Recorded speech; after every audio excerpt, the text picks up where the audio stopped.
Happy New Year, everyone. The new year has a way of stirring something hopeful within us, a feeling that things can finally open up and that something new can begin, a new beginning. The calendar doesn't create anything. It simply marks a moment, a dot in the map of your life. And moments don't change who you are. They invite you to choose how you meet yourself here.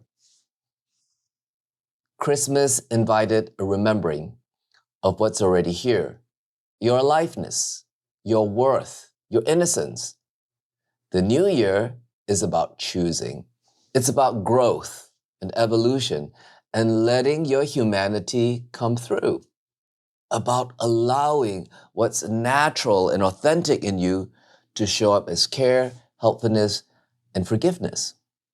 The deeper choice is about where you begin from. And that beginning shapes everything. How you respond, how you relate, and how your life unfolds from here, moment by moment. There's always something natural that stirs at the new year, a desire to grow, to expand, to let more of what you are come forward.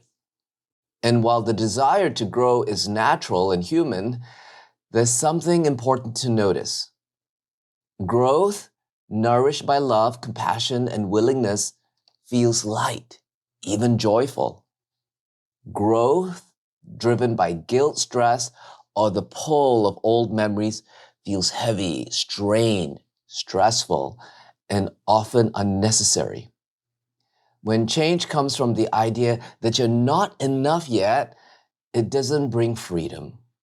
It quietly turns into self-incrimination. And this is often the tender place the new year reveals. We mistake control for power. We think if we just manage our thoughts better, if we fix our habits faster, then peace will finally follow. But control isn't where real power lives. Choice is. And choice is about identity, about who you choose to be in the moments that ask something of you. Choice means choosing how you relate, including the willingness to soften, to let go of bracing as a habit you no longer need. Not in abstract philosophical ways, but right here. In the moment you stop bracing, when you let go of rehearsing the past or organizing the future, when you stop postponing your life for some imagined moment when everything will finally be okay. And instead, lean into what's here now, your openness, your aliveness, the simple fact that you're here, existing. Beauty isn't asking for control. It's asking how you will respond, how you meet your thoughts when they arise, how you stay present with emotions instead of fighting them, how you talk to your body with care instead of pressure, how you hold the relationships within yourself with patience, with honesty and kindness, how you listen to what's quiet and true beneath your experience. You don't choose everything that happens. There are just way too many variables, too many past causes you'll never fully see, too many future effects that no one can predict. Life is more like an ocean. What appears on the surface is shaped by the depths we don't see. And you're not just the waves of thought and emotion, you are the depth from which they arise. And from that deep place within you, a truer, kinder choice becomes possible. You do choose how you meet what happens. And who you are being in that moment matters because you matter. Your life matters. Your value and worth are already established simply because you're here, simply because you exist. So this year, ask for something way simpler. To stop abandoning yourself, to let growth come from the depths of your being, to let effort arise, if any, come from care and not guilt. This is the real shift. This is the transformation, a gift to yourself. Not fixing your life, because fixing assumes something is wrong. Not perfecting yourself, because perfection is built on the belief that you're not already worthy. And not chasing, because chasing keeps the promise of enoughness somewhere ahead of you instead of right here. The new year is an invitation to live from love rather from lack.